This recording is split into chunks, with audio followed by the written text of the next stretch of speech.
दुष्टता का फल। कंचनपुर के एक धनी व्यापारी के घर में रसोई में एक कबूतर ने घोंसला बना रखा था।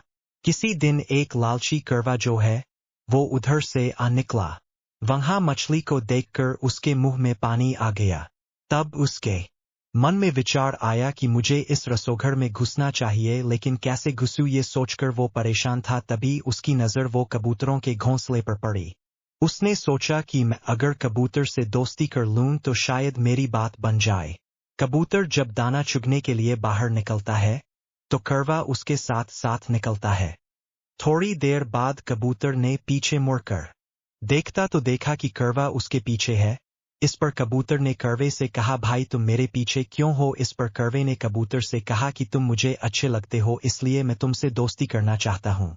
इस पर कौवे से कबूतर ने कहा कि हम कैसे दोस्त बन सकते हैं, हमारा और तुम्हारा भोजन भी तो अलग अलग है।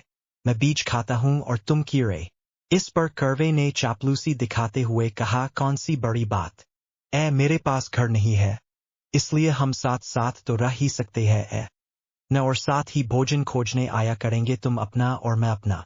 इस पर घर के मालिक ने देखा कि कबूतर के साथ एक कौवा भी है तो उसने सोचा कि चलो कबूतर का मित्र होगा, इसलिए उसने उस बारे में अधिक नहीं सोचा।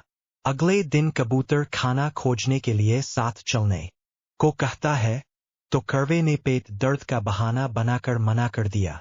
इस पर कबूतर अकेला ही चला गया, क्योंकि कौवे ने घर के मालिक को यह कहते हुए सुना था नौकर को कि आज कुछ मेहमान आ रहे हैं, इसलिए तुम मछली बना लेना।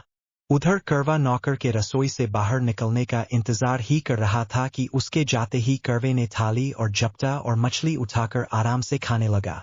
नौकर जब वापस आया तो कौवे को मछली खाते देख गुस्से से भर गया और उसने कौवे को पकड़कर गर्दन मरोड़कर मार डाला। जब शाम में कबूतर वापस आया तो उसने कौवे की हालत देखी तो सारी बात समझ गया।